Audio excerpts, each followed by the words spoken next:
सर्व सामर्थ्य परमेश्वर प्रभु यीशु मसीह के नाम में हमारे सभी मसीह भाई बहनों को जय मसीह की। परमेश्वर का धन्यवाद है कि रोज़ बरोज़ परमेश्वर हमें वचन के माध्यम से बात करने के लिए अवसर देते हैं। भजन संहिता 42 अध्याय 3 पद पढ़ेंगे। यहाँ पर इस प्रकार से लिखा हुआ है, मेरे आंसू दिन और रात मेरा आहार हुए हैं और लोग दिन भर मुझसे कहते रहते हैं, तेरा परमेश्वर कहाँ है। सुंदर वचन के लिए परमेश्वर का धन्यवाद। वचन के अनुसार जब हम परमेश्वर के सम्मुख अपने आप को नम्र और दीन बनाकर आंसुओं के साथ टूटे और पिसे हुए हृदय से प्रार्थना करते हैं तो प्रियो, हमारा परमेश्वर हमारी प्रार्थना को सुनता है। वह हमारी दुहाई को सुनकर हमें उत्तर देता है। यशायाह नबी के पुस्तक 38 अध्याय 5 पद में जब हम पढ़ते हैं हिजकिय्याह के विषय में, तो परमेश्वर से कहते हैं, मैंने तेरी प्रार्थना सुनी और तेरे आंसू देखे हैं। हिजकिय्याह बीमार था, वो रोगी हो गया था, वो मरने पर था।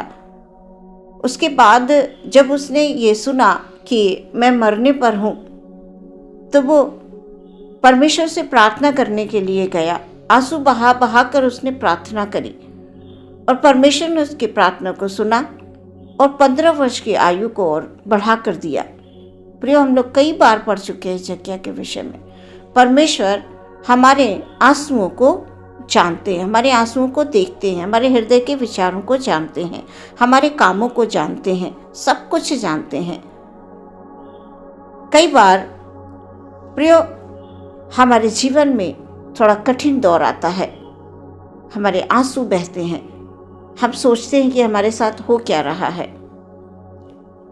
लोगों के द्वारा बहुत सारे ताने सुनने को मिलते हैं, हम लज्जित भी किए जाते हैं। अच्छे कामों को जब हम करना शुरू करते हैं तो हम लज्जित भी किए जाते हैं, और कोई बाहर का नहीं, हमारे अपने ही हमें लज्जित करते हैं, ताने मारते हैं, नीचे गिराने की कोशिश करते हैं।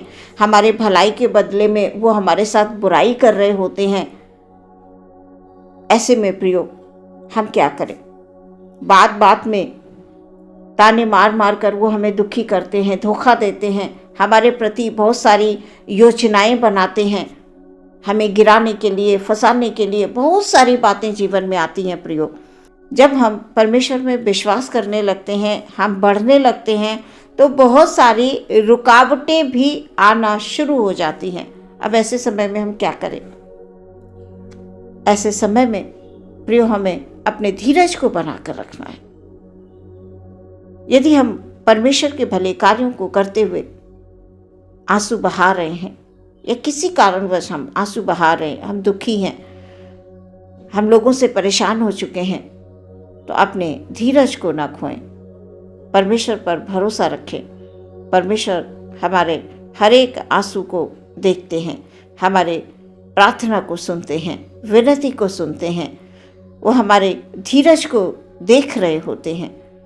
घबराएं नहीं, चिंतित ना हो, प्रार्थना करते रहें, क्योंकि प्रियो, आपके आंसू, आपका समर्पण और आपका विश्वास कोई देखे ना देखे, परमेश्वर अवश्य देखते हैं।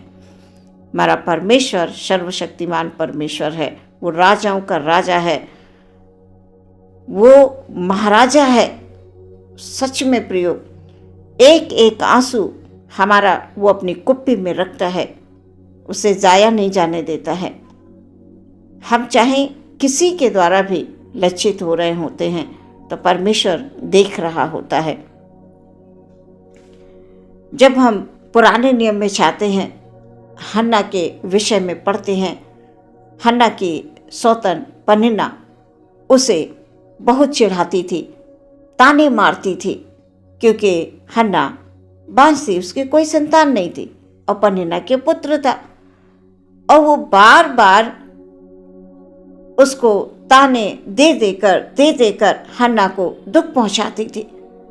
कई बार प्रियो, हमारे साथ भी ऐसा होता है, हमें ताने सुनने पड़ते हैं, हमें बेइज्जती सहनी पड़ती है, और हमें परमेश्वर ने सहने के लिए बना दिया है तो हम सह रहे हैं।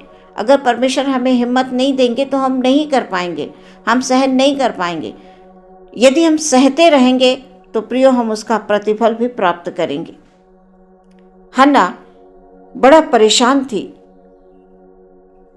वो एक दिन परमेश्वर के भवन में जाकर रोकर प्रार्थना करती है, बहुत रोती है, बहुत आंसू बहाती है और इतना रोती है कि परमेश्वर उसकी प्रार्थना को सुन लेते हैं। प्रार्थना वो पहले भी करती थी, लेकिन वो दिन बड़ा खास था जिस दिन परमेश्वर ने उसकी प्रार्थना को सुना। हमारे जीवन में भी वो दिन अवश्य आएगा कि परमेश्वर हमारी प्रार्थना को सुनेंगे, बस हम लगातार प्रार्थना करते रहें। हमारा विश्वास कमजोर नहीं होना चाहिए, हमारा समर्पण प्रभु में पूरा होना आवश्यक है। हमारे आंसू परमेश्वर देखते हैं। प्रियो, वो परमेश्वर के निकट जाकर, उसके भवन में जाकर वो प्रार्थना करती है, रो रो कर प्रार्थना करती है। परमेश्वर उसकी प्रार्थना को सुनते हैं और वचनों में हम पढ़ते हैं कि परमेश्वर ने प्रार्थना को सुना और उसे नबी शमूएल के रूप में एक बच्चा दिया, क्योंकि हन्ना ने परमेश्वर से वायदा किया था कि तू मेरी प्रार्थना को सुने और मुझे तू एक पुत्र दे, तो मैं उस पुत्र को मैं तुझे अर्पण कर दूंगी। और हन्ना ने वैसा ही किया, वो अपने वायदे को नहीं भूली। कई बार प्रियो, हम अपने वायदों को भूल जाते हैं। हम परमेश्वर से वायदे करते हैं कि परमेश्वर यदि आप हमारी इस प्रार्थना को सुनकर उत्तर देंगे, हमारे लिए ऐसा करेंगे, तो मैं आपके लिए ऐसा करूंगी या ऐसा करूंगा करके हम वायदा करते हैं परमेश्वर के सामने, और उसके बाद हम उस वायदे को भूल जाते हैं। प्रियो, अपने परमेश्वर से जो आप वायदे करते हैं उनको ध्यान रखें, भूलें नहीं, क्योंकि हमारा परमेश्वर बहुतायत से देने वाला परमेश्वर है। हमारे आंसुओं की वजह कोई भी हो सकती है, कुछ भी हो सकती है, लेकिन जब परमेश्वर हमारे आंसुओं को पोंछ देते हैं, हमारी प्रार्थना को सुन लेते हैं और हमें आशीष और बरकत दे देते हैं, हमने जो मांगा परमेश्वर ने हमें दे दिया, तो हम उसे भूलें कभी नहीं। जैसे हन्ना भूली नहीं। हन्ना ने परमेश्वर से वायदा किया था कि मैं इस बालक को तेरे लिए अर्पण करूंगी, उसने अर्पण किया।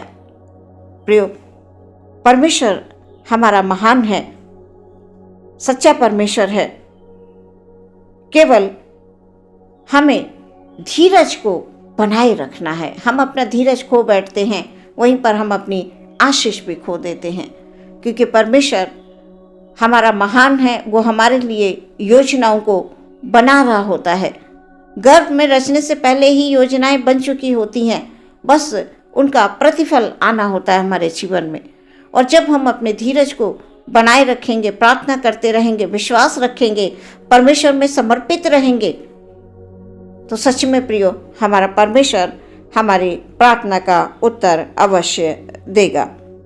केवल अपने परमेश्वर पर भरोसा रखकर प्रार्थना करते रहें। उसका प्रतिफल परमेश्वर कब और कैसे देंगे, ये सोचना प्रियो हमारा काम नहीं है, ये सोचना परमेश्वर का काम है। परमेश्वर जानता है कि उसे करना क्या है। हमें केवल प्रार्थना करना है, अपने आप को परमेश्वर में समर्पण करना है और विश्वास करना है। विश्वास की प्रार्थना परमेश्वर सुनते हैं और उसका उत्तर भी देते हैं। आज के वचन के द्वारा परमेश्वर आप सबको आशीष दे। आमीन। हम प्रार्थना करेंगे। धन्यवाद, धन्यवाद परमेश्वर। Hallelujah, hallelujah. सुंदर अवसर परमेश्वर आपने हम सबको दिया, वचन के माध्यम से बात की। परमेश्वर धन्यवाद, हालेलुया। विनती करते हैं पिता परमेश्वर, हालेलुया, हालेलुया। हमारे हर एक भाई, हर एक बहन के लिए खुदाबंद जीवन में किसी भी प्रकार की रुकावट है प्रभु जी, हालेलुया। प्रभु आप उन तमाम रुकावटों को हमारे भाई बहनों के जीवन से दूर कर दें प्रभु जी। किसी भी प्रकार से हालेलुया, हालेलुया, हमारे भाई बहन खुदाबंद ओ प्रभु जी शैतान के द्वारा हालेलुया कभी गिराए न जाएं खुदाबंद। हमेशा परमेश्वर पिता हालेलुया वो बढ़ते जाएं, यीशु मसीह में बढ़ते जहाँ शैतान रुकावटों को लाता है, ओ परमेश्वर पिता वो तमाम बाधाओं को डालता है, मन में व्याकुलता को लाता है, मन में चिंता को लाता है, मन में परेशानी को लाता है, कमज़ोरी को लाता है, वो इस बात को डालता है कि अब हम कुछ नहीं कर सकते, हम कमज़ोर हो गए। लेकिन नहीं परमेश्वर प्रभु, हालेलुया, तेरे लोग कभी कमज़ोर नहीं हो सकते हैं। जब हम आंसुओं के साथ, समर्पण के साथ, विश्वास के साथ अपने परमेश्वर के चरणों में आते हैं, प्रार्थना करते हैं, पिता आप हमारी प्रार्थना को सुनते हैं। हमारे हर एक भाई बहन के लिए प्रभु जी, हालेलुया हालेलुया, उनके हर एक आंसुओं को प्रभु जी आप देख रहे हैं प्रभु, आप उनके आंसुओं को अपनी कुप्पी में रख रहे हैं प्रभु, आप उनके समर्पण को देख रहे हैं, आप उनके विश्वास को देख रहे हैं प्रभु जी, हालेलुया। आपसे विनती है प्रभु जी, आप उनको हालेलुया बहुतायत से परमेश्वर पिता आशीष दीजिए खुदाबंद, हालेलुया, आप उनका प्रतिफल दीजिए, प्रार्थनाओं का प्रतिफल ओ परमेश्वर पिता, हालेलुया, देने वाला एकमात्र सच्चा परमेश्वर यीशु है, हालेलुया। यीशु के नाम से हर एक रुकावट जीवन की दूर हो जाती है, हालेलुया। आदर महिमा आपको देते हैं, हर एक भाई बहन को प्रभु आप आशीष दीजिए, बरकत दीजिए, सबके जीवन में शांति और आनंद को दीजिए प्रभु जी। प्रार्थना यीशु के नाम से मांगते हैं, सुने ग्रहण करें पिता, आमीन।